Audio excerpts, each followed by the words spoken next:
신약성경 요한복음 10장 37절로부터 11장 16절까지의 말씀입니다.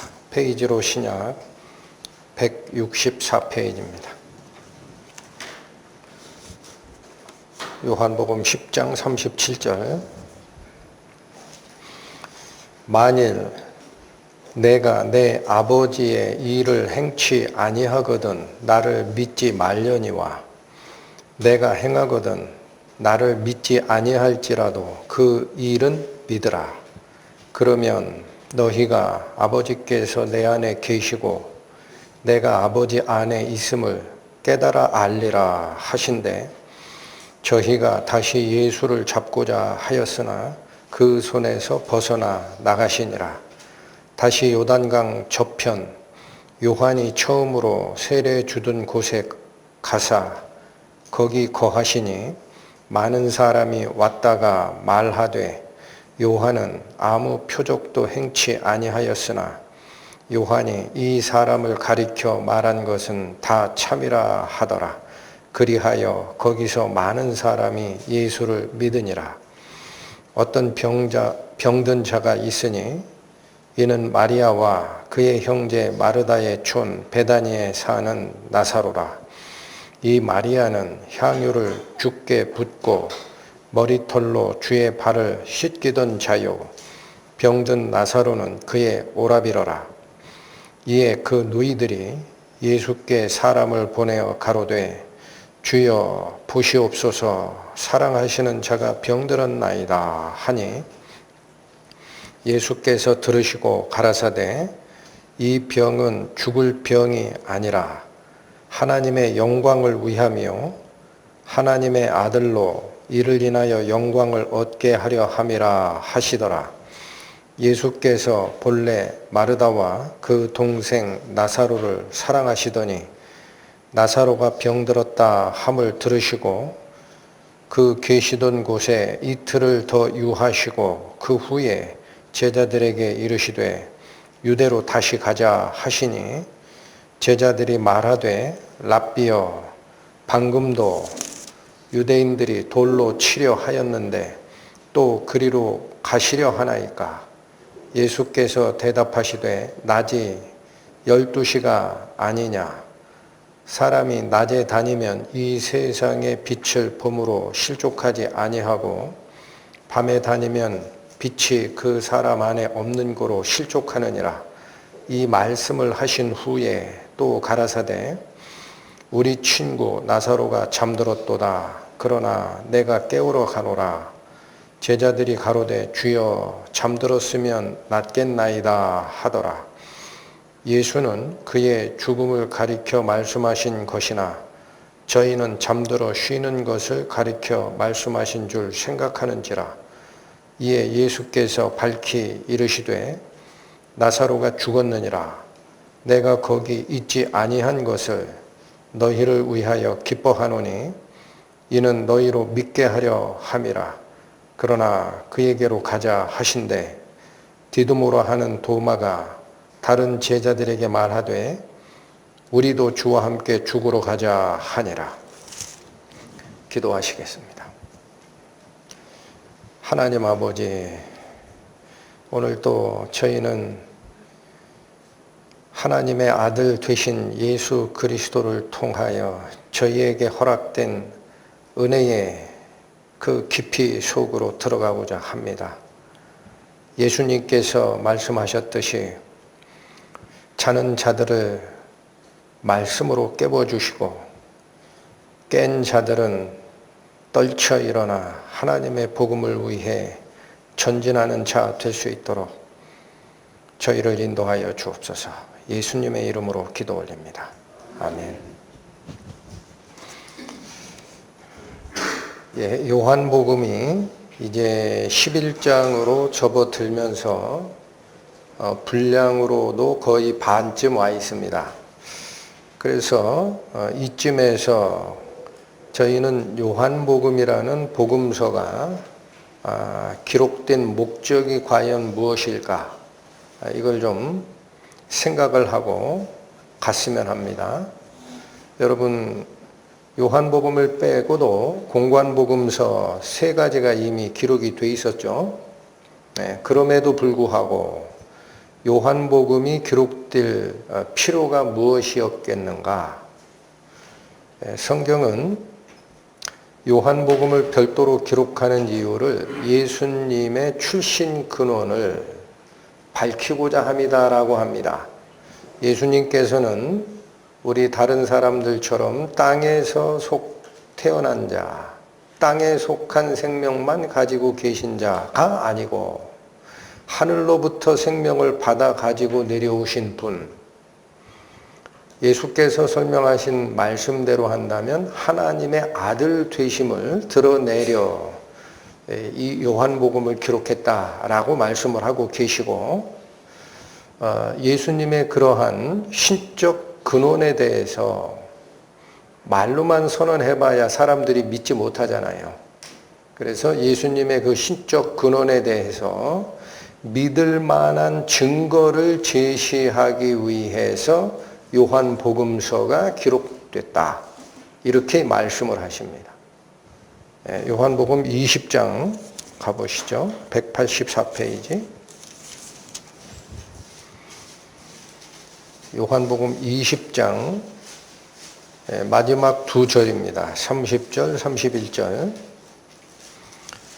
예수께서 제자들 앞에서 이 책에 기록되지 아니한 다른 표적도 많이 행하셨으나 오직 이것을 기록함은 너희로 예수께서 하나님의 아들 그리스도이심을 믿게 하려 함이요 또 너희로 믿고 그 이름을 힘입어 생명을 얻게 하려 함이니라. 요한복음서가 기록된 2가지 목적이 분명합니다. 예수 그리스도께서 다른 깨달음을 전파하는 우리 인간의 성인들, 붓다, 공자, 마호메트, 소크라테스 이런 사람들과는 달리 하늘의 생명을 가지고 내려오신 분 하나님의 아들 그리스도이심을 믿게 하려고 이 복음서를 기록했으며, 이 복음서에 기록되어 있는 모든 표적이 있지만 요한이 이 요한복음에 기록한 7가지 표적을 여기다 굳이 기록한 이유는 그 표적을 보고라도 예수께서 하나님의 아들 되심을 믿게 하려 함이라. 그렇게 기록되어 있습니다.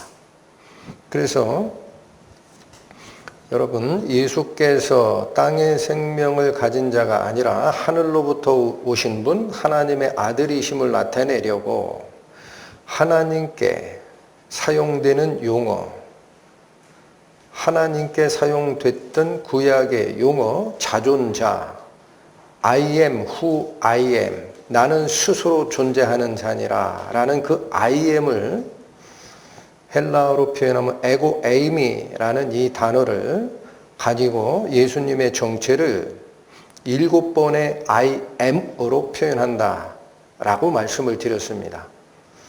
나는 생명의 떡이라, 나는 세상의 빛이라, 나는 양의 문이라, 나는 선한 목자라, 나는 부활이요 생명이라, 나는 길이요 진리요 생명이라, 내가 곧 참 포도나무라.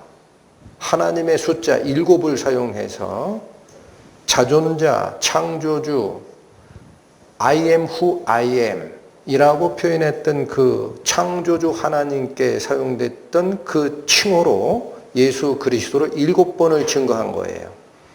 또한 이 예수께서 실제로 하나님의 아들 되심을 증거하기 위해서 표적을 딱 7가지를 제시합니다. 첫 번째 표적이 뭐였습니까?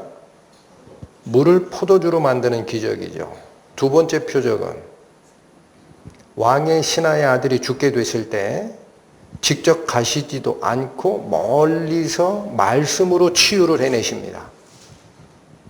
또 오병이어의 기적으로 내가 곧 생명의 떡이다라는 것을 입증해내시죠.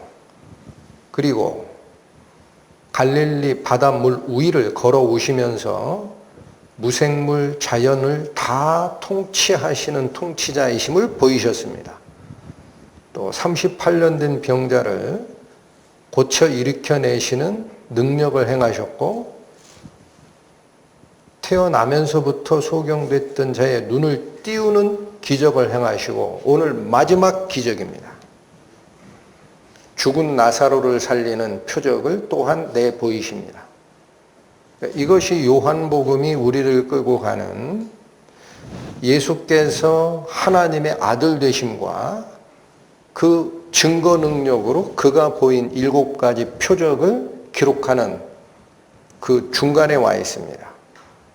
그래서 12장까지 이 이야기가 끝나고 나면 요한복음 13장부터는 예수님의 죽음에 대한 얘기만 나옵니다. 기적사건 안 나옵니다. 그래서 앞에 1장부터 12장까지를 성경을 연구했던 분들은 표적의 책이라고 합니다. 표적의 책. 예수께서 일으키신 그리스도 되심을 나타내는 표시가 되는 기적. 그리고 13장부터 그 이후를 예수님이 죽으심이 하나님의 영광을 드러낸다라는 표현 때문에 영광의 책이라고 나눕니다. 그 중에 오늘 저희가 살피실 것은 바로 이 나사로, 죽은 나사로를 살려내는 사건이 시작되는 이 부분이죠. 여러분, 다른 모든 표적보다도 이 죽은 나사로를 살려내는 이 표적은 아주 간단합니다. 예수께서 생명을 부여하시는 창조주의 능력을 가지고 계시다라는 사실입니다.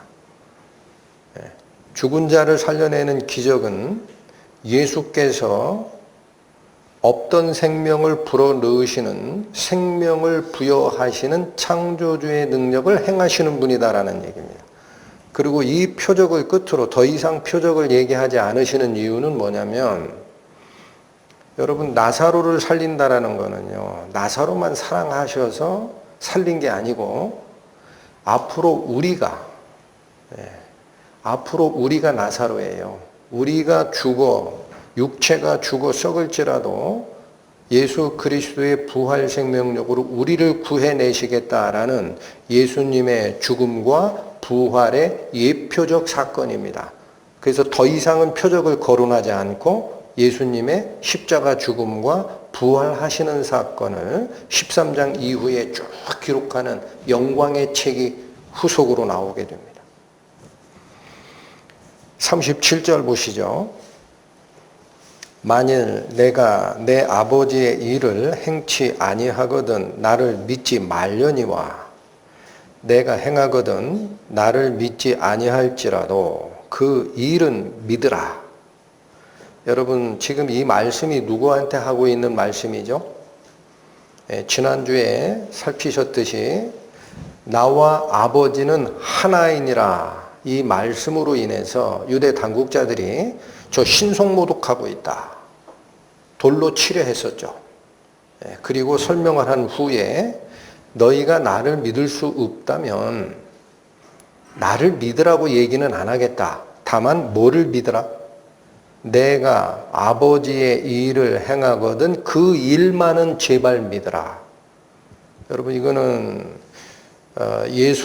예수님을 믿지 못하던 유대 당국자들에 대한 예수님의 마지막 희망이자 마지막 사랑입니다. 나를 도저히 믿지 못하겠느냐? 그러면 나 믿으란 얘기 안 할게. 그 대신 내가 다른 일 하는 것은 관계없다. 아버지 하나님이 하셔야 되는 일, 그 일을 해내거든 그 일만은 믿으라. 왜 이렇게 얘기하셨을까? 38절 후반절, 그러면 그 일을 믿게 되면 너희가 이 사실을 알게 될 거다라는 겁니다. 그 이 사실이 뭡니까? 아버지께서 내 안에 계시고 내가 아버지 안에 있음을 깨달아 알게 될 것이다. 여러분, 여기 다시 한번요. 아버지께서 내 안에 계시고 내가 아버지 안에 있음이라는 이 상황이 뭘 얘기하는 거죠? 두 분이 같은 분이라는 얘기죠. 그게 이미 10장 30절에 나와 아버지는 하나이니라 라는 이 예수님의 선언 때문에 신성모독이다. 그래서 돌로 치려 했던 거죠. 그 사실을 너희들이 깨달을 거야. 마지막 희망을 던지는 거죠. 여러분, 여기 믿지 못하는 자들에게 예수님께서 마지막 실타래 하나를 풀어주신 거예요. 이것만 제발 잡고 있어라. 그러면 돼. 그게 뭐냐면, 여기 보시죠. 우리가 모든 사람이 믿는 게 있습니다. 하나님을 믿는다라고 하는 신자뿐 아니라 하나님 없어. 그런 게 어디 있냐? 라고 하는 불신자가 됐든 또 붓다나 소크라테스나 공자와 같이 인간의 지혜를 가지고 삶의 원리를 득도 수준까지 깨달았다라고 얘기하는 지혜자가 됐든 배우지 못한 무식쟁이가 됐든 간에 모든 사람이 다 믿는 게 있습니다. 100% 믿는 게 있습니다. 뭘까요? 사람은 죽는다라는 거예요. 사람은 죽는다라는 사실을 부인하는 자는 이 세상에 아무도 없습니다. 그게 확실한 믿음입니다. 그런데 예수께서 지금 하시고자 하는 작업이 있어요. 만약에 모든 사람은 죽는다라는 이 불변의 법칙을 반대로 되돌려 놓는 사람이 있다라면 너희는 그 사람을 어떻게 생각할 거냐? 이 질문을 던진 겁니다. 예? 너희들이 100%로 믿고 있는 사람은 죽는다라는 그 불변의 진리가 있지 않느냐? 근데 이 진리를 반대로 돌려놓는 그런 존재가 있다면 너희는 그 존재를 누구라고 얘기할 거냐? 누구라고 얘기할까요? 그 존재는 분명히 죽음의 법칙 밖에 있는 분입니다. 그렇죠. 죽음의 법칙의 지배를 받고 있는 자는 이 일을 해낼 수 없어요. 또한 그는 사망을 이기고 생명을 부여하시는 존재가 틀림없습니다. 그래서 마지막 희망으로 예수께서 어떤 말을 하시고 계시다? 나를 믿지 말아도 좋다. 그러나 내가 어떤 일을 하면 나를 믿어라? 아버지 하나님께서 해낼 수 있는 일을 혹시 내가 한다면 나를 믿지 않아도 좋다. 그 일만은 믿어라. 그리하면 너희가 발견하는 게 하나 있을 거야. 뭐를 발견한다? 예수 그리스도 안에 하나님이 계시고 하나님 안에 예수 그리스도가 계시다라는 사실. 두 분이 한 분이다. 하나로 연합됐다라는 사실을 깨달아 알리라. 여러분, 이게 예수 그리스도께서 허언을 하신 게 아닙니다. 이대로 쫓아가서 처음에는 예수께서 하시는 본 어게인, 거듭남에 대한 사실을 전혀 모르던 어느 한 사람이, 제가 가끔 만나서 이 교제하다 보면은요, 설교단상에서 나가는 설교들 중에 영으로 거듭남이 없으면 그 사람은 구원받은 게 아닙니다라는 이 설교가 굉장히 힘들어하는 사람들을 봤어요. 의외예요. 방언하고 치유의 은사하고 하면 자기가 하나님의 자녀다라고 얘기하는 사람은 많은데 그거 필요 없습니다. 하나님의 영으로 거듭나기 전에는 하나님의 자녀가 될 수 없습니다. 이 얘기를 하면 굉장히 힘들어해요. 그런데 그렇게 힘들어했던 사람이 누구냐? 니고데모 아닙니까? 근데 이 니고데모가 여러분 보시겠습니다. 니고데모에 대한 그 행적이 성경에 요한복음에 3번밖에 없어요. 간단해요. 그가 무슨 생각을 가지고 쫓아갔고 그래서 그는 예수 그리스도를 그분의 죽음 후에 영접을 합니다. 할렐루야. 방금 예수께서 하신 말씀, 내가 아버지의 일을 하거든 그 일만은 믿으라 한 이 꼬투리를 바로 니고데모가 끝까지 붙들고 갔던 사람입니다. 3장 145페이지 가봅니다. 요한복음 3장 1절, 2절. 바리새인 중에 니고데모라 하는 사람이 있으니 유대인의 관원이라.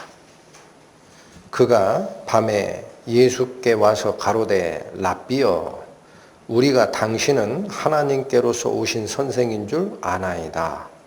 하나님이 함께 하시지 아니하시면 당신의 행하시는 이 표적을 아무라도 할 수 없음이니이다. 여러분, 우리가 그냥 지나가기 십상인데 니고데모의 사건을 다시 한번 보니까 니고데모는 처음에 예수님하고 얘기하러 와서 딱 뱉은 고백이 한마디가 있습니다. 뭐라고 얘기합니까? 하나님께서 당신과 함께하지 아니하시면 이 표적을 아무라도 할 수 없습니다. 그걸 본 겁니다. 확실히 보고 온 겁니다. 그러나 그 뒤에 나오는 대화에서는 예수님이 내가 거듭나지 아니하면 하나님 나라를 볼 수 없느니라 하니까 도저히 못 믿겠다. 어찌 이런 일이 있을 수 있나이까? 라고 반문을 합니다. 그러니까 그분은 예수님과 본 어게인 거듭남에 대한 대화를 하는 과정에서는 믿음이 없었어요. 예수께서 뭐라고까지 합니까? 네가 이스라엘의 그 선생으로 어찌 이 사실을 알지 못하느냐까지 질책을 하셨습니다.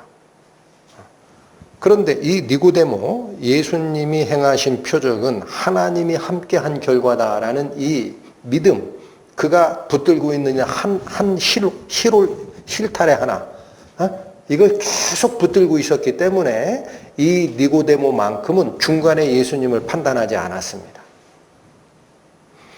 여러분 7장 가보시죠. 157페이지입니다. 157페이지 7장 45절에서 51절까지 읽겠습니다. 하속들이 대제사장들과 바리새인들에게 오니 저희가 묻되 어찌하여 잡아오지 아니하였느냐. 하속들이 대답하되 그 사람의 말한 것처럼 말한 사람은 이때까지 없었나이다 하니 바리새인들이 대답하되 너희도 미혹되었느냐? 당국자들이나 바리새인 중에 그를 믿는 이가 있느냐? 율법을 알지 못하는 이 무리는 저주를 받은 자로다. 여러분 여기까지 상황이 무슨 상황인지 알고 계시죠? 대제사장들과 바리새인들이 예수를 잡으라 하고 성전 경비대원들을 파송한 겁니다. 근데 그 성전 경비대원들을 여기선 하속이라고 해요. 아랫사람들. 그들이 가서 예수를 잡으려고 했더니 예수께서 하시는 말씀을 들었어요. 하니까 야 이거는 우리가 알고 있는 랍비 선생들의 교훈과는 차원이 달라 해서 못 잡아온 겁니다. 그랬더니 뭐라고 얘기하냐면 바리새인들이 이렇게 얘기해요. 너희도 미혹됐냐? 너희도 지금 속아 넘어가고 있지? 잘 생각해봐라. 유대 당국자들이나 바리새인 중에 예수를 쫓아가는 사람이 있는 줄 아냐? 백성들만 쫓아가는 거야. 그 왜 그런 줄 알아? 백성들이 율법을 몰라가지고 그래. 무식해서 쫓아가는 거야. 그 얘기를 한 거죠. 근데 이어지는 말씀 50절. 그중 한 사람 곧 전에 예수께 왔던 니고데모가 저희에게 말하되 우리 율법은 사람의 말을 듣고 그 행한 것을 알기 전에 판결하느냐? 여러분, 니고데모가 누굽니까? 당국자입니다. 사내들의 멤버라고요. 이스라엘의 그 선생이었습니다. 사내들의 멤버에 딱 하나 지명하라 그러면 지명했을 그 선생이에요. 그가 곧 바리새인입니다. 그 사람이 대변하잖아요. 응? 당국자와 바리새인 중에 예수 믿는 사람이 있는 줄 아느냐? 백성들이 믿는 거는 율법을 몰라가지고 무식해서 쫓아가는 거야. 아니 그러면 당국자와 바리새인 중에 제일 뛰어난 율법 선생 니고데모는 지금 반대하잖아요. 그가 붙든 마지막 생각이 뭘까요? 51절입니다. 율법은 우리가 가지고 있는 율법, 하나님의 말씀이 있다라는 거예요. 그러면 이 우리의 율법이 있는데 이 율법에는 사람의 말만 듣고 그 행한 것을 알기 전에는 판결하지 못하게 돼 있다라는 거예요. 그러니까 이 말씀은 뭡니까?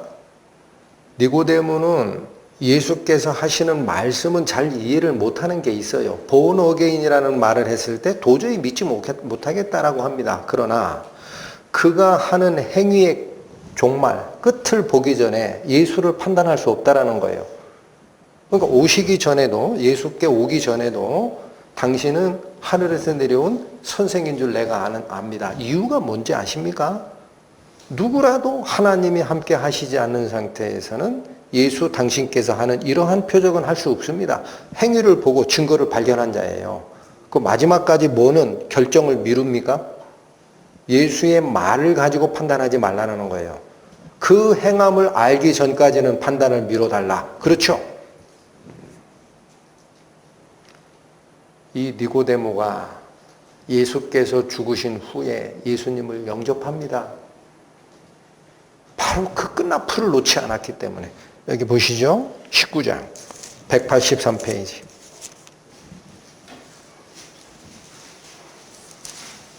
요한복음 19장 38절부터 봅니다.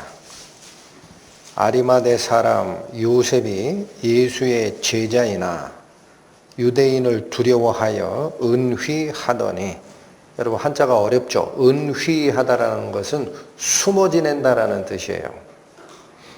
다시 읽습니다. 아리마대 사람 요셉이 예수의 제자이나 유대인을 두려워함으로 감추고 있었더니 이 일 후에 빌라도더러 예수의 시체를 가져가기를 구하매 빌라도가 허락하는지라 이에 가서 예수의 시체를 가져가니라. 예수님 십자가 달려 죽으면 희망이고 뭐고 다 사라진 거죠. 다른 제자들은 다 숨었어요.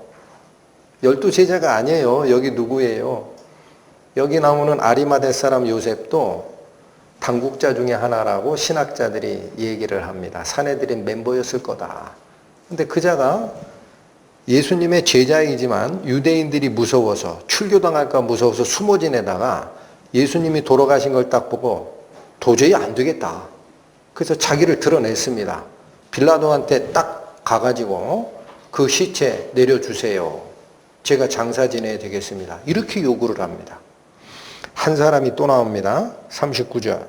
일찍 예수께 밤에 나왔던 니고데모도, 누군지 아시죠? 모략과 침향 섞은 것을 100근쯤 가지고 온지라 이에 예수의 시체를 가져다가 유대인의 장례법대로 그 향품과 함께 세마포에 쌌더라. 여기 두 사람이 나옵니다.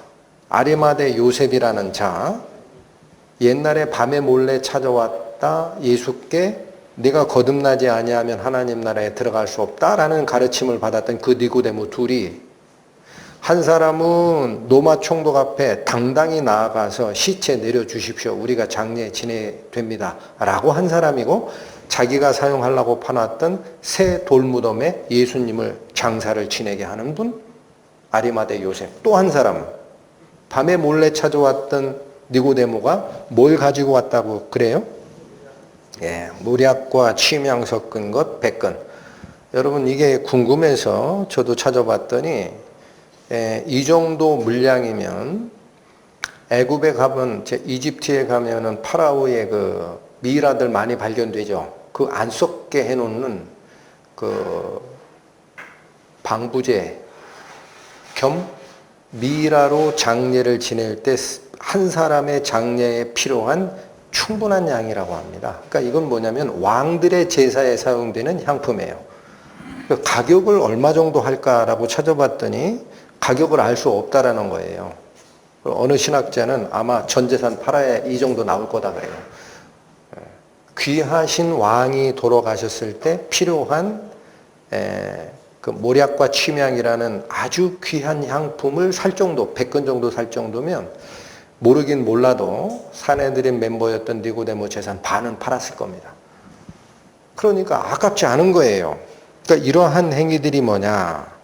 예수님께서 돌아가신 그 순간 자기의 신앙을 백일하에 드러내면서 모든 것보다 가치 있는 게 주의 죽음입니다 라고 찬양드리는 모습입니다. 니고데모가 그걸 놓지 않았다라는 얘기죠. 여러분 다시 본문으로 돌아오십니다. 37절부터 다시 읽겠습니다. 만일 내가 내 아버지의 일을 행치 아니하거든 나를 믿지 말려니와 내가 행하거든 나를 믿지 아니할지라도 그 일은 믿으라. 그러면 너희가 아버지께서 내 안에 계시고 내가 아버지 안에 있음을 깨달아 알리라 하신대. 저희가 다시 예수를 잡고자 하였으나 그 손에서 벗어나 나가시니라. 다시 요단강 저편 요한이 처음으로 세례 주던 곳에 가사 거기 거하시니. 여러분 그러나 이 간곡한 예수 그리스도의 마지막 조언에도 불구하고 돌을 들어 치려 했던 그들은 다시 예수를 잡고자 합니다. 회개가 없습니다. 예수께서는 그 장소에서 나가셔서 어느 곳으로 가셨다라고 합니까? 요단강 저편. 이게 무슨 얘기냐면 여기 잠깐 보시죠. 이스라엘에 그 요단강이 있습니다. 위에 갈릴리 호수, 밑에가 사해. 요단강이 이스라엘 지역을 경계를 나누는 경계선인데 저쪽을 트랜스 요르단이라고 합니다. 트랜스 요르단. 건너편 요르단. 그러니까 여기 요단강 저편 요한이 세례 주던 곳에 가셨다라는 것은 그 위치가 정확히 어딘가는 학자들 간에 논란이 있어요. 중요한 것은 요단강 이편에 있던 예루살렘 근처 유대인들, 유대 당국자들이 체포할 수 있는 고난 영역 밖으로 가신 겁니다. 피신하신 거예요, 한마디로. 요단강 건너편 요한이 세례 주던 곳에 가서 거기서 거하시니라고 되어 있습니다. 이게 한 두세 달 정도 거하셨던 것 같아요. 네. 고증을 해보면 그 정도 기간은 거하신 것 같습니다. 거하시더니 41, 42절 봅니다. 많은 사람이 왔다가 말하되 요한은 아무 표적도 행치 아니하였으나 요한이 이 사람을 가리켜 말한 것은 다 참이라 하더라. 그리하여 거기서 많은 사람이 예수를 믿으니라. 여러분 간단한 말씀이지만 유대 당국자들은 나를 믿을 수 없거든 내가 행하는 아버지 하나님의 능력의 표적만은 제발 믿으라 라는 마지막 호소까지도 배척하고 잡으러 들었습니다. 그런데 이 트랜스 요르단 저편에 있는 세례 요한 침례 주던 장소에 가서 거하실 때 거기를 찾아온 많은 사람들은 예수님의 행위를 보고 다 믿어버렸어요. 저는 궁금한 게 이런 말씀을 읽다가 궁금한 게 이겁니다. 왜 똑같은 표적을 보고도 유대 당국자들은 예수를 죽여야 된다라고 생각하고 반대로 이걸 찾아온 그 일반 백성들은 예수님을 믿게 될까? 무엇이 그 차이를 갈라낼까? 성경을 여러 차례 읽으면 딱 하나입니다. 유대 당국자들은 종교 권력에 눈이 먼 겁니다. 종교 권력을 자기가 가지고 싶은 거예요. 그러니까 예수님이 안 보여요. 그러나 일반 백성들은 종교 권력에 관심 없죠. 오히려 종교 권력자에게 핍박당하는 피지배 민족입니다. 종교적으로 핍박을 받고 있어요. 11조 내라 뭐 내라 하면서. 그러니까 이분들은 예수 그리스도를 바라보는 이 시선에 아무 선글라스가 끼어 있질 않아요. 그러니까 보는 겁니다. 자, 이제 나사로의 이야기로 들어갑니다. 11장 1절. 어떤 병든 자가 있으니 이는 마리아와 그 형제 마르다의 촌 베다니에 사는 나사로라. 자, 요 1절만 보시면 등장인물이 셋이 있죠. 마리아, 또 그 형제 마르다. 이 형제라고 되어 있는 거는 여자 형제라는 뜻이에요. 그러니까 자매예요, 자매. 마리아가 있고 자매 마르다가 있고 그들이 살고 있는 그 마을 베다니에 사는 나사로라는 사람이 있더라 하고 각자 얘기를 해놨는데 2절에 가니까 이들의 관계가 확실하게 드러납니다. 이 마리아는 향유를 죽게 붓고 머리털로 주의 발을 씻기던 자요. 굉장히 자세하죠. 병든 나사로는 그의 누구더라? 예, 그러니까 이게 다 한 형제들이에요. 여기 보세요. 나사로가 제일 나이 많은 남자 형제입니다. 나사로가 오빠예요, 오라비. 근데 그 밑에 마리아와 마르다가 있지만 사실은 마르다가 언니입니다. 마리아가 동생입니다. 근데 여기 나사로 사건을 설명하면서 누가 중심으로 제시가 되느냐? 마리아입니다, 마리아. 그러면 이게 무슨 뜻이냐면 마리아가 이 나사로를 죽음에서 살리는 사건을 통과하면서 예수님에 대해서 가장 많이 은혜를 받은 자가 됩니다. 아시겠죠?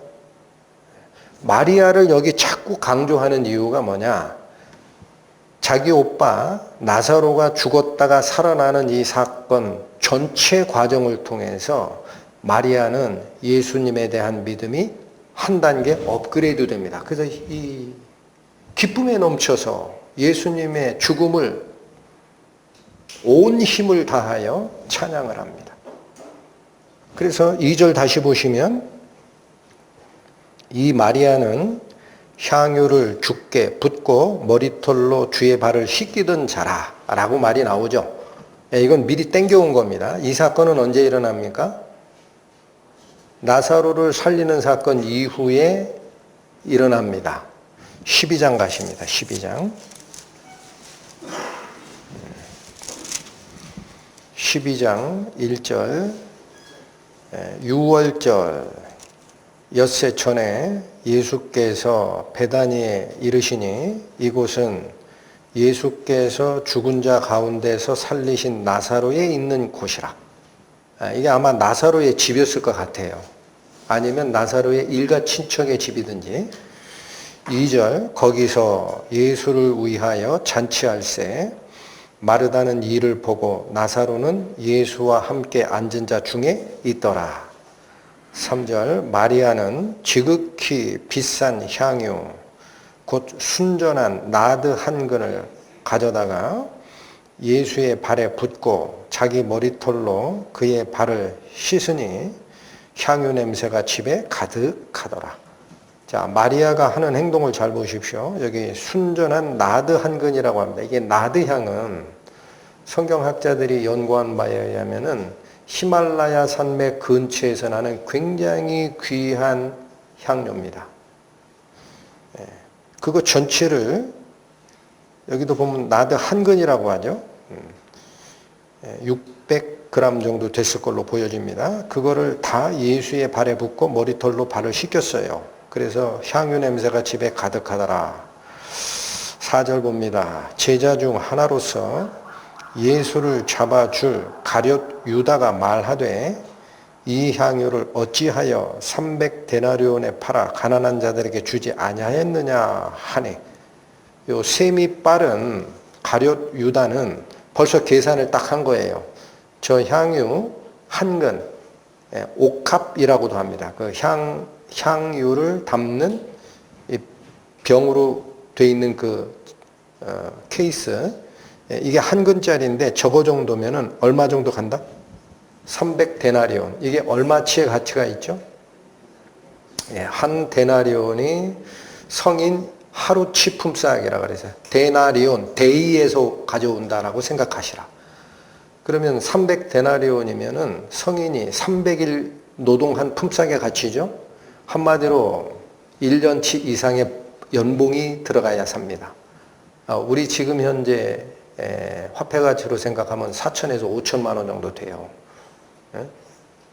이 나드향 옥합 병에 담겨 있는 그것이, 근데 그거를 아낌없이 예수님의 발에 붓는 거를 보고 계산이 빠른 가룟 유다는 너 왜 그 비싼 거를 허비하느냐, 그거 팔아서 1년치 연봉이면 5천만 원 아니냐, 그거 가지고 가난한 자에게 주는 게 낫지 하고 혼냈어요.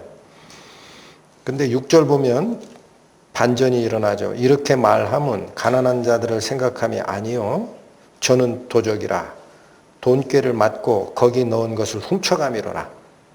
팔아서 가난한 자에게 주려면은 예수님과 12제자 무리들이 공동으로 모아놓는 돈 꽤 있어요. 이거 누가 맡고 있었다? 가룟 유다가. 그러니까 거기 돈 집어넣으면 슬쩍 훔쳐갈 게 많아지니까 그런 뜻입니다. 예수께서 가라사대 저를 가만 두어 나의 장사할 날을 위해 이를 두게 하라. 가난한 자들은 항상 너희와 함께 있거니와 나는 항상 있지 아니하니라 하시니라. 여기 요한복음에 나와 있는 예수님의 말씀은 너무 간단하죠. 저를 가만두란 얘기예요. 귀찮게 하지 마라. 잘못했다라고 지적질도 하지 마라. 왜 하지 마라? 나의 장사할 날을 위하여 한 거니까 이를 두게 하라라는 얘기는 참견하지 말고 그대로 두라라는 뜻입니다. 여기는 뜻이 잘 안 나오는 것 같아서 한 군데 병행 본문을 더 찾겠습니다. 마태복음 26장 45페이지 가보시죠. 마태복음 26장 신약 45페이지 6절부터 봅니다. 예수께서 베다니 문둥이 시몬의 집에 계실 때에 한 여자가 매우 귀한 향유 한 옥합을 가지고 나와서 식사하시는 예수님의 머리에 부으니 제자들이 보고 분하여 가로되 무슨 의사로 이것을 허비하느냐.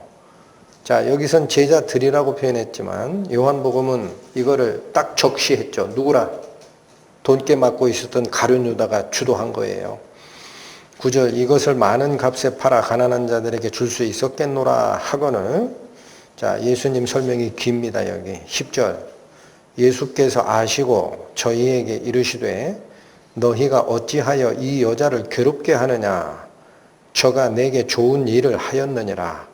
가난한 자들은 항상 너희와 함께 있거니와 나는 항상 함께 있지 아니하리라. 이 여자가 내 몸에 이 향유를 부은 것은 무엇을 위하여 함이라? 내 장사를 위하여 함이니라. 예수님께서 곧 죽으실 것을 알고 미리 예수님의 죽음에 대한 감사와 찬양의 표시로 이 비싼 향유를 부었다라는 거예요. 13절 얼마나 중요하냐 이 일이. 보세요. 내가 진실로 너희에게 이르노니 온 천하에 어디서든지 이 복음이 전파되는 곳에는 이 여자의 행한 일도 말하여 저를 기념하리라 하시니라. 더 분명해지죠. 바로 자기 오빠 나사로가 죽었던 이 상태에서 예수님께서 살려주시는 이 일을 경험한 후에 마리아는 예수님의 죽음이 가지는 의미 그리고 그 죽음에 대한 찬양의 뜻으로 여자로서 가지고 있는 가장 값비싼 것 5천만 원짜리 향유를 아낌없이 부어버린 겁니다. 그게 복음이 전파되는 곳에는 이 여자가 행한 이것도 같이 전파되어 기리리라 라고 하신 정도로 가치가 있는 거예요. 그러니까 바로 그 은혜를 제일 많이 받은 이 마리아를 기준으로 해서 이 사건을 설명해 가고 있다라는 겁니다. 본문으로 돌아오십니다. 요한복음 11장 1절부터 다시 읽겠습니다. 어떤 병든 자가 있으니 이는 마리아와 그 형제 마르다의 촌 베다니에 사는 나사로라. 이 마리아는 향유를 주께 붓고 머리털로 주의 발을 씻기던 자요 병든 나사로는 그의 오라비더라. 3절 이에 그 누이들이 예수께 사람을 보내어 가로되 주여 보시옵소서 사랑하시는 자가 병들었나이다 하니. 자, 여기 다시 한번 보십시오. 이게 요단강이면 지금 마리아 마르다 나사로가 살고 있는 베단이라는 동네는요 예루살렘 바로 옆이에요. 요단강 이쪽이에요. 예루살렘 바로 옆인데 자기 오빠 나사로가 병들어 죽게 된 거를 보고 마리아가 심부름꾼을 보냅니다. 어디로 보내요? 예수가 계신 곳 요르단 저편에 계신 곳 거기다가 심부름꾼을 보내서 뭐라고 얘기하죠? 이에 너희들이 예수께 사람을 보내어 가로되 주여 보시옵소서 제발 우리에게 눈을 돌려주세요.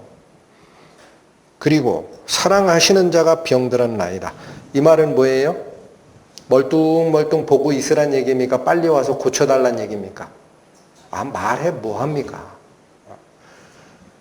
예수님께서 그렇게 사랑하시던 이 나사로가 병들어 죽게 됐습니다. 우리 오빠라는 얘기도 안 해요. 예수님의 사랑에 지금 기대고 있는 겁니다. 당신께서 사랑하시던 나사로, 그가 병들었으니 제발 눈을 들어 불쌍히 여기소서. 네, 예수님의 행보가 좀 특이합니다. 4절, 예수께서 들으셨어요. 그죠? 예수께서 들으시고 말씀하십니다. 가라사대 이 병은 죽을 병이 아니라. 여러분, 이 말이 무슨 얘기예요? 나사로가 안 죽는다라는 얘기가 아닙니다. 나사로 죽어요. 나중에 보면. 무슨 얘기를 하고 싶은 거냐면요, 일반적으로 사람이 병이 들어서 죽는 그런 것이 아니라는 거예요. 그럼 그걸로 끝나요. 병 들어서 죽는 그것을 나타내려는 사건이 아니다라는 겁니다. 그러면서 뭐라고 하시느냐, 하나님의 영광을 위하며 하나님의 아들로 이를 인하여 영광을 얻게 하려는 하나님의 섭리 중에 있었던 사건이다라는 겁니다. 그냥 병들어 죽는 사건이 아니고 어떤 사건이라고 얘기를 합니까? 하나님의 영광을 드러내기 위함이고, 거기서 끝나질 않아요. 하나님의 영광을 드러내기 위함이고, 또 하나님의 아들이 이 일로 인하여 영광을 얻게 하려는 사건이라는 거예요. 그럼 여기 보십시오. 하나님의 영광이 드러난다. 그 뭐예요? 창조주의 영광이 드러나는 겁니다. 죽은 자가 일어나는 것은. 근데 그게 아버지 하나님이 그냥 혼자 하셨으면 예수 그리스도는 영광을 못 얻어요. 근데 이 일을 누가 해냅니까? 예수님의 명령으로 일어납니다. 그러니까 아버지 하나님께서 죽은 자에게 생명을 부여하시는 창조주의 생명의 원천 되시는 분이다라는 영광과 동시에 이 일을 통해서 예수님 안에 바로 그 창조주 하나님의 생명 부여 능력이 같이 역사하신 사실이다라는 게 드러날 거다라는 거예요. 이 말씀들이 이해하는 게 뭘까요? 요 나사로의, 죽은 나사로의 다시 살아나는 사건은 38절에 있던 그겁니다. 다시 올라가세요. 10장 38절. 내가 행하거든 나를 믿지 아니할지라도 그 일은 믿으라. 그러면 너희가 아버지께서 내 안에 계시고 내가 아버지 안에 있음을 깨달아 알 수 있는 단초가 된다라는 거예요. 그게 하나님의 영광을 드러냄과 동시에 누구의 영광? 하나님의 아들로 인하여 영광을 얻게 하기 위한 하나님의 섭리 속에서 이루어지고 있는 사건이다라고 의미를 먼저 선언하십니다. 나사로가 병들었으니 와서 살려주십시오 라는 메시지를 가지고 왔을 때 이미 예수님은 알아요. 이거는 일반적으로 사람이 병들어 죽는 사건이 아니라는 거예요. 어떤 거다? 하나님의 영광이 드러나고 그 역사가 예수님을 통해 일어남으로써 예수께서 하나님의 아들이 분명하구나 라는 것을 드러내기 위한 사건이다. 그럼 빨리 가셔야지.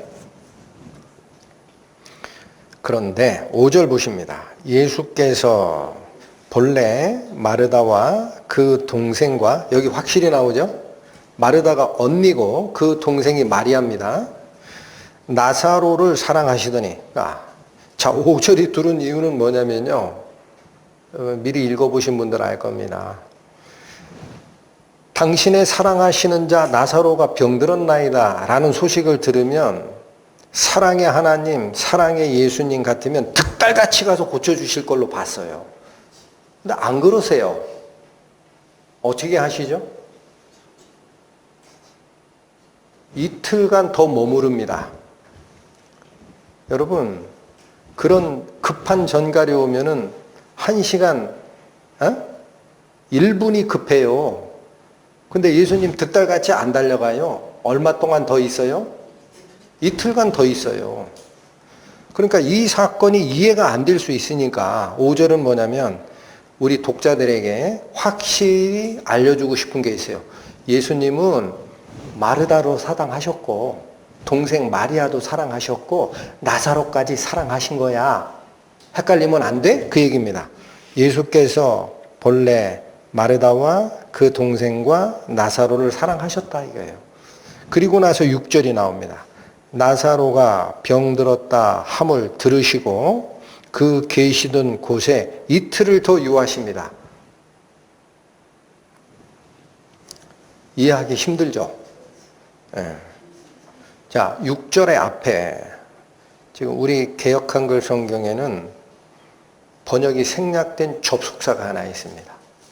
6절의 앞에는 인과관계를 나타내는 접속사가 원문에는 있습니다. 그게 무슨 얘기냐면 그리해서라는 거예요. 그러면 얘기가 더 어려워져요. 왜요? 5절 보시면 예수께서 본래 마르다도 사랑하시고 그 동생 마리아도 사랑하시고 나사로도 사랑하셨는데 그리하여 병들었다라는 소식을 듣자마자 곧바로 달려갔다가 아니고 그렇죠? 인과관계를 나타내는 접속사가 나온다니까요. 그리하여 어떻게 했다? 소식을 듣고 나서도 이틀을 더 거기 머물다가 7절 그 후에 제자들에게 말합니다. 유대로 다시 가자. 이게 도대체 뭘까? 여러분 왜 이래요? 이 사건은 왜 있다 그랬어요? 단순히 죽을 병에 들렸다가 사람이 죽는 사건이 아니다라는 거예요. 하나님의 영광이 드러나야 되고 하나님의 아들 예수 그리스도가 그 영광이 드러나게 하려고 이 일이 존재한다라는 겁니다. 그러니까 예수님은 어느 때까지 기다리실까요? 어느 때까지? 완전히 죽었을 때까지 기다립니다. 나중에 뒤에 가보시면 다음 주에 다시 상고할 부분이지만 장사 지내 무덤에 들어가가지고 나흘째예요, 나흘째. 그래서 무덤 문 열어라 그랬더니 뭐라 그래요? 주여 장사 지낸 나흘째라 시체 썩는 냄새가 납니다. 라고 합니다. 죽었다가 곧바로 깨는 일은 비일비재에 있어요. 완전하게 안 죽으면 다시 영이 돌아오지요. 그러나 시체 썩는 냄새가 나는 상태로 갔다라는 얘기는 거기서 살아나는 일은 없어요. 완벽한 죽음의 상태가 되려면 예수님은 빨리 가시면 안 돼. 그 이틀을 더 유하시고 여기 자세히 보시면 예수께서 유대로 다시 가자라고 하는 이 시점이 언제냐면 나사로가 죽었을 때 이 말을 합니다. 알고 계세요. 멀리 계시지만 7절 보실까요? 그 후에 제자들에게 이르시되 유대로 다시 가자 하시니 이거 왜 다시 가자고 합니까? 미리 컨닝 11절 미리 가보세요. 이 말씀을 하신 후에 또 가라사대 우리 친구 나사로가 잠들었도다. 그러나 내가 깨우러 가노라. 유대로 가는 목적을 뭐라고 얘기합니까? 간단합니다. 우리 친구 나사로가 잠들었으니까 깨우러 가려고 유대로 가야 돼. 그러니까 제자들이 또 오해를 해요. 그래서 정확하게 얘기합니다. 14절 15절. 제자들은 잠자는 줄 알아요. 그러니까 14절 이에 예수께서 밝히 이르시되 나사로가 죽었느니라. 죽어서 깨우러 가자라는 게 무슨 말이에요? 살려내자는 거죠. 근데 15절 이렇게 얘기합니다. 내가 거기 있지 아니한 것을 너희를 위하여 기뻐하노니. 이게 무슨 말일까요? 무슨 말입니까? 예수님이 나사로가 병들었을 때 베다니 지역에 있었으면요 곧바로 고치셨을 거예요. 그러면 제자들이 무슨 감흥이 있어요? 무슨 감흥이 있냐고. 근데 거기 있지 아니하였을 뿐만 아니라 이틀간 더 지체했습니다. 왜 그래요? 그래야 완전히 죽어서 장사 지낸 지 나흘이 될 때까지 기다려야 되니까. 그래야 시체 썩는 냄새가 날 정도까지 가니까 그 상태에서 살려내는 것은 하나님의 능력 이외에는 없다라는 걸 보여줄 수 있으니까. 그래서 내가 거기 있지 아니한 것을 너희를 위하여 기뻐한다라는 거예요. 왜 그러냐? 제자들도 예수님께서 부활의 능력이 있는 하나님의 아들이 되심을 아직 모르니까 그냥 좋아서 따라다니는 거예요.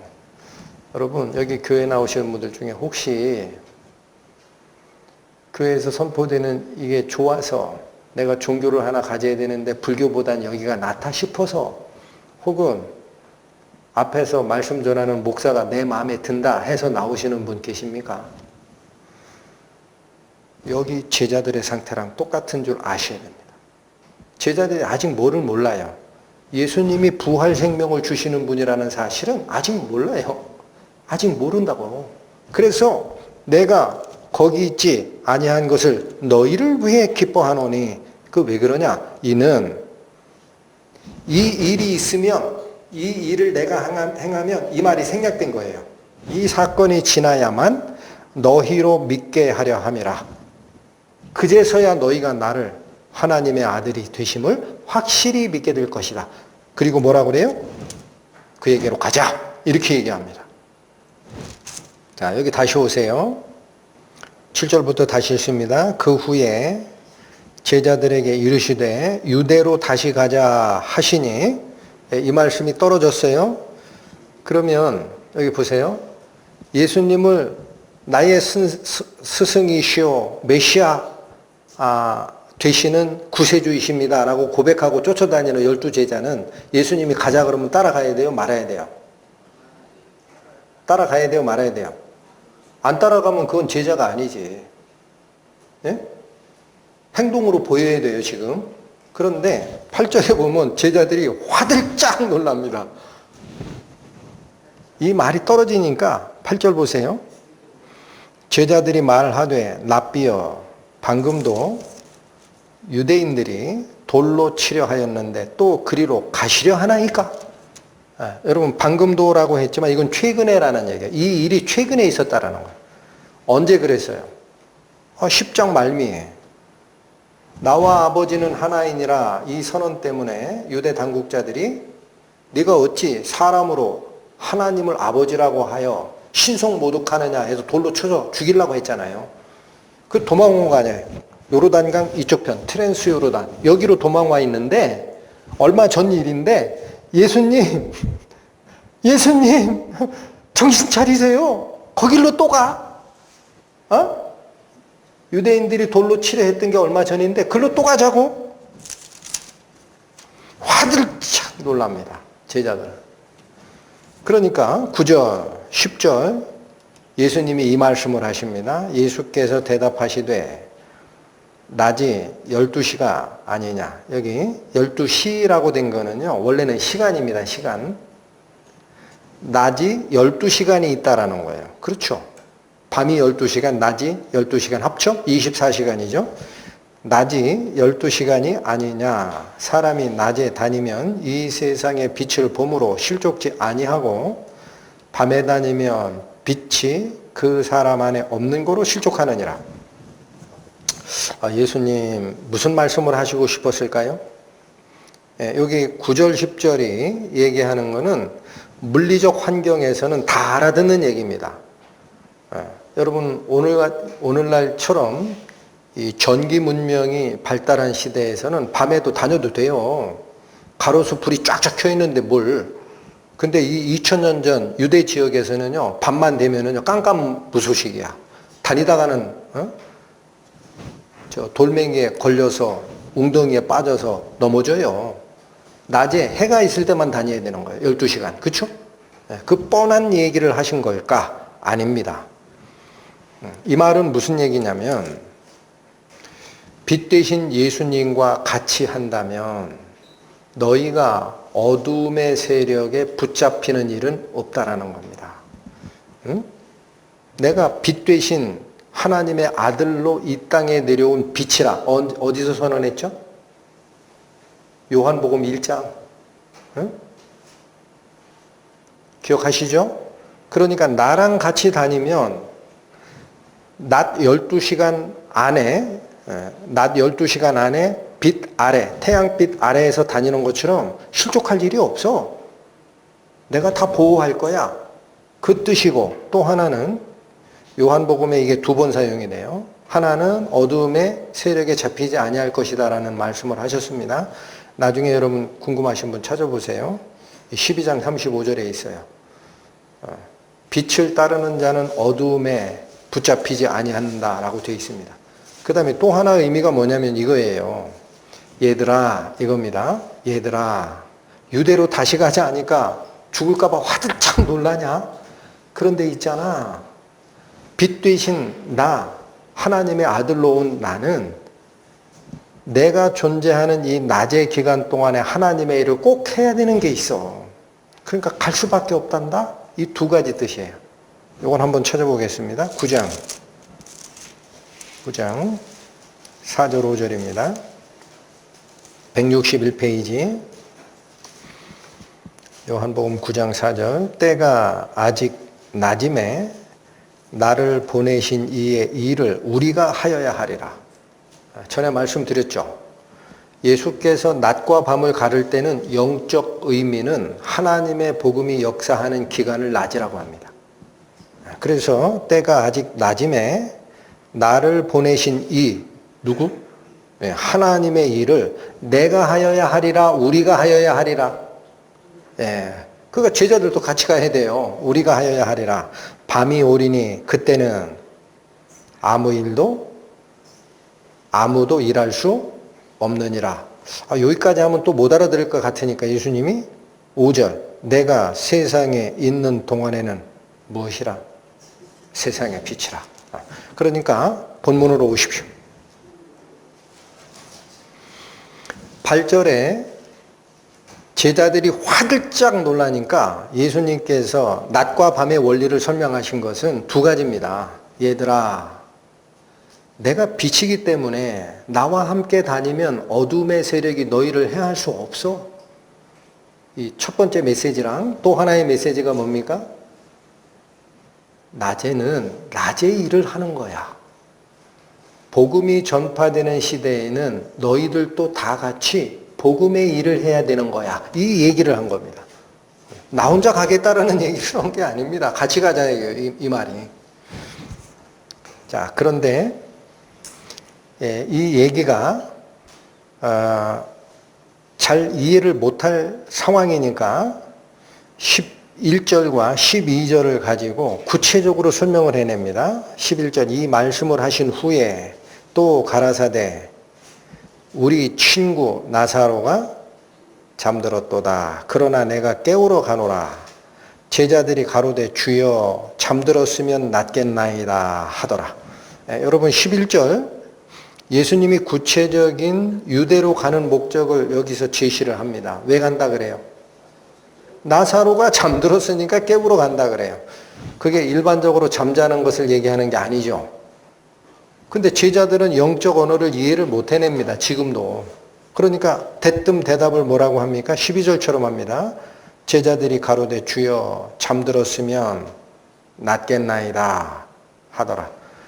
여러분 여기도 우리 번역된 성경 말씀을 깊이 있게 안 읽으면 오해가 쉬워요.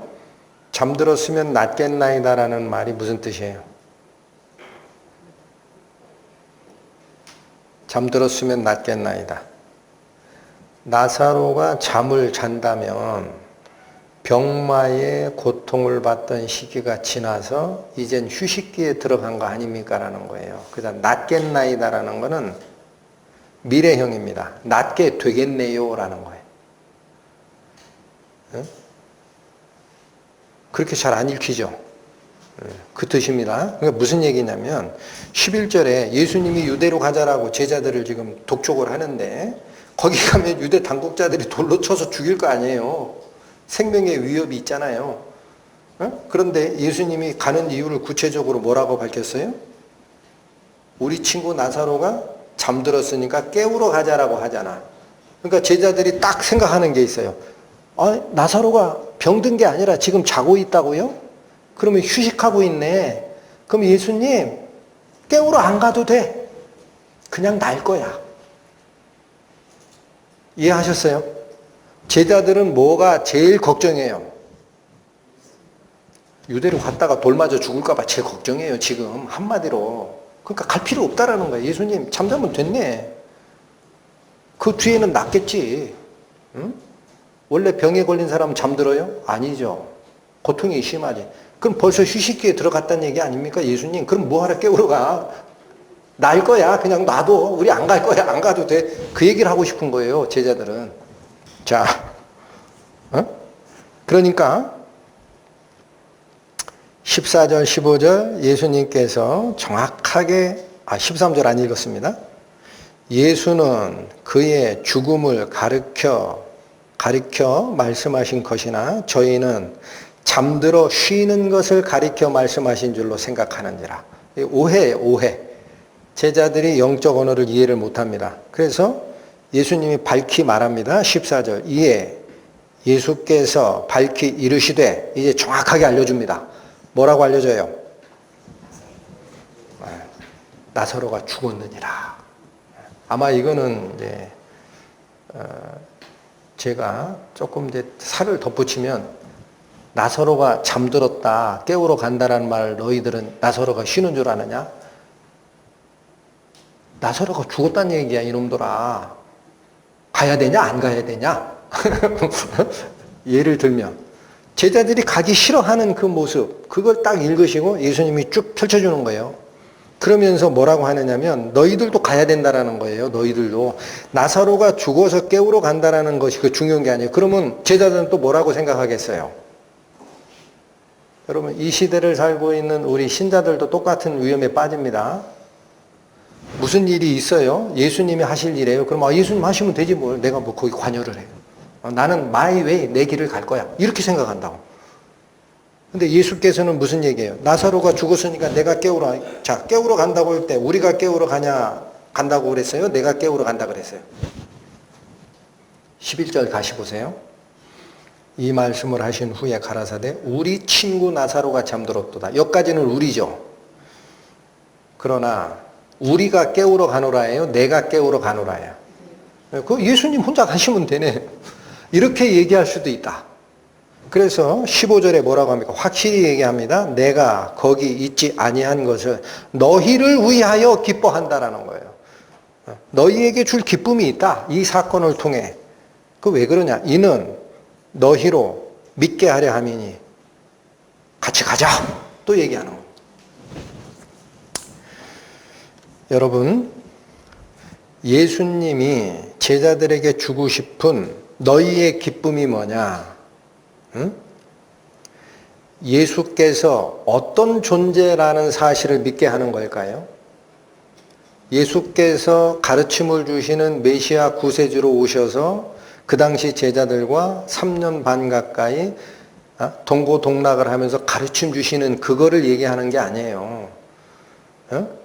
그건 제자들이 경험하고 있습니다. 근데 여기서 내가 왜 기뻐하는 줄 아느냐? 너희가 아직 못 믿는 게 있다라는 거예요. 그래서 너희가 이 사건을 경험하게 되면 믿게 될 거다라는 거예요. 예수님의 뭐를 믿게 될 거다? 예수님께서 자기가 원하는 사람이면 죽은 자도 살려내는 능력이 있는 자, 이 심을 믿게 될 거다.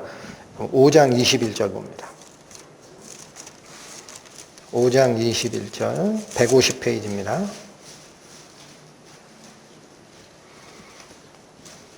아버지께서 죽은 자들을 일으켜 살리심 같이 아들도 자기의 원하는 자들을 살리느니라.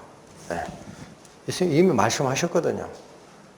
아버지 하나님께서 죽은 자를 살리는 능력이 있는 거하고 똑같다라는 거예요. 하나님의 아들로 온 그 아들 예수도 똑같은 능력을 행하는 자임을 믿게 하는 방법이 이것이다라는 거예요. 한 군데 더 갑니다. 거기 5장 26, 29절 가보세요. 이게 논리가 발전이 됩니다. 여러분, 요한복음이 쉬운 것 같아도 문장 자체는 똑같은 얘기 자꾸 반복하고 쉬운 것 같아도 영적인 언어는 발전이 있어요. 그 얘기만 한 게 아닙니다. 생명을 살려내는 능력이 있다라는 얘기를 21절에 하고 끝내신 게 아니고 26절로 가십니다. 아버지께서 자기 속에 생명이 있음같이 아들에게도 생명을 주어 그 속에 있게 하셨고 또 인자됨을 인하여 심판하는 권세를 주셨느니라. 여러분, 심판하는 권세를 줬다라는 말이 무슨 뜻이라고 그랬습니까? 심판이 무슨 뜻이에요? 생사여탈권을 행사한다라는 겁니다. 생사여탈권을 예수님이 어떻게 행사하십니까? 모든 자들을 죽이는 일은 예수님이 하는 게 아니에요. 그들의 죄가 합니다. 그들이 죄에 물들었기 때문에 이미 죽을 운명에 처해 있어요. 그걸 그냥 놔두면 사로 갑니다. 사. 근데 예수께서 당신의 생명을 그 속에 심으시면 생으로 돌아옵니다. 그러니까 이 생사여탈권, 심판의 권한이라는 게 무슨 뜻이다? 죽고 사는 일을 결정해내는 역할을 예수님께서 하신다라는 뜻이다. 그래서 곧바로 이어지는 28, 29절이 나오는 겁니다. 28 뭐라고 얘기하죠? 이를 기이히 여기지 마라. 자, 내가 지금부터 하는 얘기 이상하다고 생각하지 마라.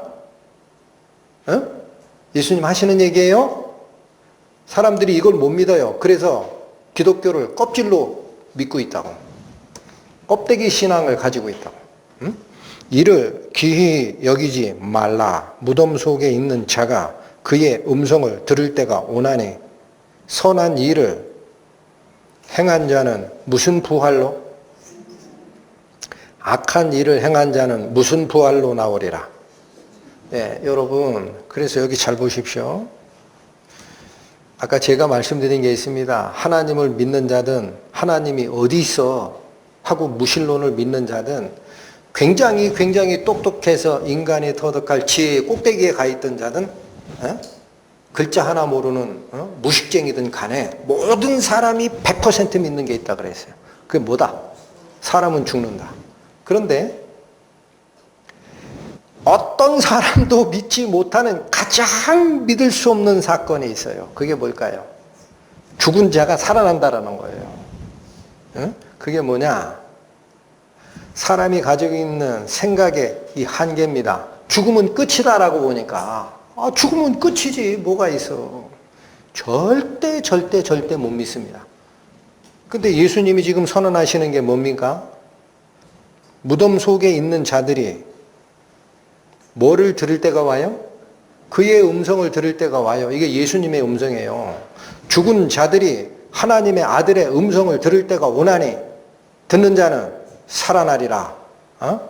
그의 음성을 들을 때가 오나니 선한 일을 행한 자는 생명의 부활로, 악한 일을 행한 자는 무슨 부활로 나오리라? 심판의 부활로 나오리라. 그 모든 자는 하나님의 형상, 영을 이 속에 받아서 창조했던 인간이라는 이 존재는 동물이 아니라 신의 반연이라고 그랬습니다. 지난주 설교에 말씀드렸어요. 그래서 이 영을 가지고 있는 이 존재들은 육체가 죽어도 하나님 앞에 서면 다른 몸을 입고 씁니다. 천국 가는 사람만 쓰는 게 아니에요. 부활체는 천국에 갈 사람도 입고 지옥에 갈 사람도 입어요. 여기 그렇게 돼 있잖아요. 선한 일을 행한 자는 무슨 부활로? 생명의 부활로. 악한 일을 행한 자는 무슨 부활로? 심판의 부활로 나오리라. 그렇죠? 이 말씀을 못 믿는 겁니다. 그러니까 여기 보세요. 제자들에게 하고 싶은 얘기가 이겁니다. 15절 다시 가세요. 내가 거기 있지 아니한 것을 너희를 위하여 기뻐하노니 왜 그렇다? 이는 너희로 믿게 하려 함이라. 뭐를 믿게 하려 함이라? 1차적으로는 죽은 나사로의 육체적 생명을 살려내는 일을 함으로써 아버지께서 자기가 원하는 자를 살리듯이 아들도 또한 자기가 원하는 자를 살려내느니라. 그 생명의 고난이 있음을 알게 하시고 끝나는 게 아닙니다. 최후의 심판 고난을 예수 그리스도가 가지고 계심으로써 생사여탈권을 행사할 수 있다. 그래서 생명의 부활과 심판의 부활로 나오는 그들을 갈라내는 일을 예수께서 할 것이다. 그러면 여러분, 부활이 꼭 좋은 것만 아닙니다. 참 어려워요. 부활이 왜 좋은 것만은 아니에요.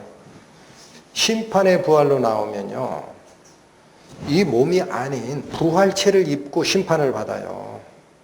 그래서 이 부활체는 우리가 지금 입고 있는 이 물질적인 몸과 달리 소멸이 안 됩니다. 그래서 영원히 고통을 받는 거예요. 아시겠죠? 그 기독교 이 진리를 해석하는 사람 중에 안식교 같은 경우는, 제가 이게 특정 교파를 비난하려고 하는 얘기는 아닙니다. 이해하시고.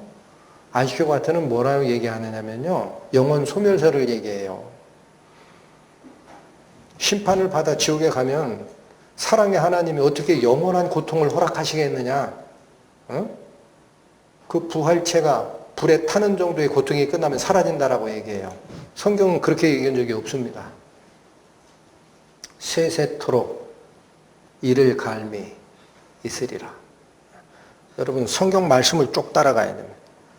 그래서 이 마지막 예수께서 제자들에게 너희들로 믿게 하려 함이라 한 이 부활의 원리가 얼마나 중요하냐면, 그걸 넘지 못하면 기독교 신앙 전부 껍데기입니다. 자, 여러분, 고린도전서 한번 가보시죠. 고린도전서 15장, 신약 284페이지.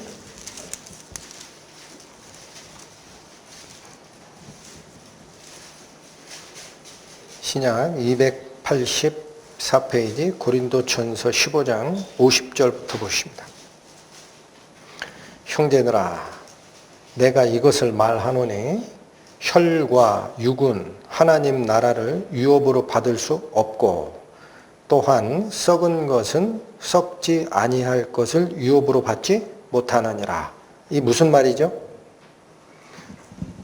여러분, 혈과 육이 뭡니까? 우리가 지금 입고 있는 이 육체적인 몸을 얘기합니다. 이걸 가지고는 하나님 나라에 상속을 받는 위치에 못 간다라는 거예요. 응? 이건 썩는 거기 때문에. 그러면 어떻게 하느냐? 51절 보라. 내가 너희에게 비밀을 말하노니, 이게 감춰진 거죠? 감춰진 겁니다. 이 부활의 비밀은. 비밀을 말하노니 우리가 다 잠잘 것이 아니요 마지막 나팔의 순식간에 호련히 다 어떻게 하리라? 변화됩니다.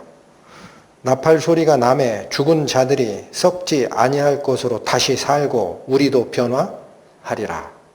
이 썩을 것이 불갑을 썩지 아니할 것을 입겠고, 이 죽을 것이 죽지 아니함을 입으리로다. 우리가 부활 생명으로 다시 입게 될 부활체는요, 사라지지도 않고 썩지도 않아요. 그렇게 바뀌어질 거다라는 얘기입니다. 자, 42절 먼저 가보세요. 죽은 자의 부활도 이와 같으니 썩을 것으로 심고 썩지 아니할 것으로 다시 살며, 썩을 것으로 심어야 썩지 아니할 것으로 다시 난다라는 거예요. 43절 욕된 것으로 심고 영광스러운 것으로 다시 살며, 악한 것으로 심고 강한 것으로 다시 살며, 44절 정확하게 봐주십시오. 육의 몸으로 심고 신령한 몸으로 다시 사나니. 여기 신령한이라는 말은 영적인이라는 뜻입니다. spiritual, 영적인 몸이 있습니다. 그래서 확실히 선언합니다. 육의 몸이 있은즉 또 무엇이 있느니라?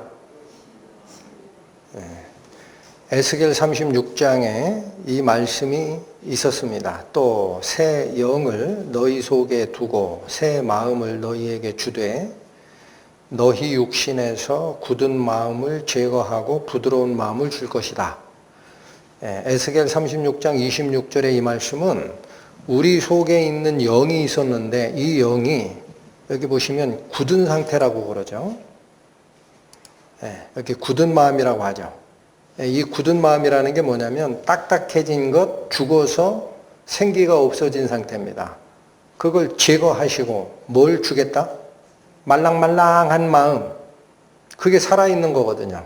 이게 새 영을 너희 속에 두는 일이 있을 거다라는 겁니다. 근데 이걸로 끝나지를 않습니다. 이걸로 끝나지를 않고 27절 또 하나 더 있다라는 거예요. 하나 더 있다. 뭐를 준다?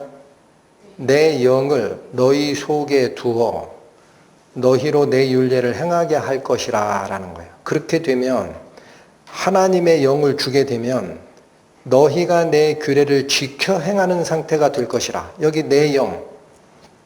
여기 잘 보십시오. 26절은 죄로 죽은 우리 사람의 영을 살려내겠다라는 뜻입니다. 근데 그 살려내는 것으로 끝나지를 않고 27절에 보시면 내 영을 너희 속에 두겠다라고 합니다. 여기서 말하는 내 영은 누구죠? 이 말씀을 하시는 여호와 하나님. 하나님의 영을 사람 속에 두겠다라는 거예요. 그러니까 어떻게 되느냐면 지난주에 다이어그램으로 설명드렸죠. 이거는 뭐 여기가 육이 크고 혼이 작고 영이 작고 뭐 이렇게 해석하지 마세요. 우리 눈에 이해할 수 있게 그림으로 표현한 것 뿐입니다. 어찌됐든 우리 사람은 육체가 있고 혼이 있어요. 근데 영이 죽은 것을 몰라. 영이 죽은 것을 몰라요. 근데 이런 상태에서 이 영을 새 영으로 바꿔주는 작업을 합니다. 어떻게 가능하냐? 하나님의 영이 들어옴으로써 가능합니다. 이렇게. 예? 저 사람의 죽어있는 영은, 이 죽어있는 영은 하나님의 영이 들어옴으로써 가능하다라는 거예요. 다른 방법은 없습니다. 그러니까 니고데모하고 요한복음 3장에 예수님이 첫 번째 대화를 끌어낸 게 뭡니까? 내가 거듭나지 아니하면 하나님 나라를 볼 수 없느니라. 어떻게 두 번 납니까? 육체로 난 것은 육이고 성령으로 난 것은 영이니 내가 네게 거듭나야 하겠다라는 말을 이상하다고 생각하지 마라. 여러분 고린도 후서에 저희가 방금 전에 살폈던 고린도전서 15장의 그 부활을 다시 설명합니다. 만일 땅에 있는 우리 장막집이 무너지면 여러분 장막집이 뭐죠? 장막집 텐트예요. 텐트. 텐트가 언제 사는 집입니까? 영원히 거하는 집입니까? 놀러 갔을 때 잠시 거하는 집입니까? 네, 잠시 거하는 집입니다. 그러니까 우리가 지금 이 3차원 공간의 세계에서 입고 있는 이 집은 하나님의 보시기에 영원한 집 아니에요. 잠시 살 때 이 땅에서 잠시 살 동안 거처하라라고 준 집입니다. 1절 만일 땅에 있는 우리의 장막 집이 무너지면 하나님께서 지으신 집 그게 뭐지? 곧 손으로 지은 것이 아니요 하늘에 있는 영원한 집이 우리에게 있는 줄 아나니. 자, 이 두 가지가 대비가 됩니다. 장막집과 영원한 집. 장막집은 텐트, 임시 거처. 영원한 집은 영원한 거처. 2절 참으로 우리가 여기 있어 탄식하며 하늘로부터 오는 우리 처소로 덧입기를 간절히 사모하노라. 이 하늘로부터 오는 우리 처소가 뭐죠? 땅에 있는 집이 아니죠. 하나님께서 지은 집, 하늘에 있는 영원한 집, 그걸 다시 받은 거예요. 하늘에 있는 영원한 집, 하늘로부터 오는 우리의 처소가 있다. 이 처소는 거처하는 장소. 이걸 덧입는다 그래요. 이걸 사모하노니 곧. 자, 이게 어떻게 일어납니까? 아까 말씀드렸죠? 모든 사람이 100% 믿는 사실이 하나 있다. 사람은 죽는다. 그런데 어떤 사람도 믿기 힘들어하는 사실이 있다. 죽은 자가 살아난다. 근데 이 일이 어떻게 일어나느냐? 5절 보세요. 곧 이것을 우리에게 이루게 하시고 우리에게 이루어지게 하시고 보증으로 무엇을 우리에게 주셨다? 성령을 주신 이가 하나님이시라. 이 일은 하나님이 하신다라는 거예요. 사람은 못해요. 하나님이 어떻게 하신다? 당신의 영적 능력으로 행할 거야. 그래서 당신의 성령을 우리 속에 주고 예탁금 걸어 놓은 겁니다. 계약금 걸어 놓듯이 이 성령이 속에 있는 자들은 하나님의 음성으로 인하여 생명을 부여받을 때에 모두 변화하리라. 여러분, 저기 어떤 한 사람이 다 쓰러져가는 초가집에 삽니다. 이게 장막집, 무너질 집, 땅에 있는 집입니다. 아, 이거 집이 이렇게 해가지고 무너지겠네. 그럼 어떻게 하죠? 큰 집을 사죠. 그거 어떻게 해요? 이사 가잖아요. 예? 이거 모르시는 분 아무도 없죠. 그런데 성경이 얘기하는 게 이거라는 거예요. 우리가 육체를 가지고 있지만 그 안에 혼도 있고 영도 있습니다. 하나님과 교통하는 채널이 영입니다. 근데 이 영이, 이분은 살아있는 상태예요. 잘 보세요. 영이 빛을 발하고 있죠. 이 상태에서 육체가 죽은 것을 영혼이 육체에서 떠났다라고 합니다. 사라지느냐? 아니요. 예수 그리스도께서 십자가에 돌아가시고 부활하신 거 알고 계시죠? 그 부활체와 똑같은 부활체가 우리를 기다립니다. 그 속으로 이사 갑니다. 할렐루야. 얼마나 쉬워요? 응? 안 믿으니까 힘들지. 여러분, 예수님께서 죽은 자 나사로를 살리는 이 일을 통해서 두 가지를 보여주시는 거예요. 육체의 생명도 예수님은 살려내시지만 예수께서 십자가에 돌아가시고 부활하신 후에 우리의 부활 생명도 마지막 심판 과정에서 살려내리라. 그래서 본문 가시죠. 요한복음 11장 14절 이에 예수께서 밝히 이르시되 나사로가 죽었느니라. 15절 내가 거기 있지 아니한 것을 너희를 위하여 기뻐하노니 왜 그러냐 이는 너희로 믿게 하려 함이라. 이 부활 생명이 존재함을 제자들에게 믿게 하는 이 방법으로 예표로서 누구를 살리는 것? 죽은 나사로. 장사 지낸 바 나흘이 돼서 시체 썩는 냄새가 나는 그 자를 일으켜내는 것. 그리고 또한 확실한 증거를 줍니다. 예수 그리스도께서 직접 돌아가시고 사흘 만에 부활하신 거예요. 이 증거로 내가 곧 부활의 생명의 주체니라 라는 사실을 너희에게 알려주고 싶었다라는 겁니다. 자, 이 말씀이 가니까 마지막 16절 보시죠. 디드모라 하는 도마가 다른 제자들에게 말하되 우리도 주와 함께 죽으러 가자 하니라. 여러분, 아마 디드모는 쌍둥이였죠. 도마는 쌍둥이였던 것 같아요.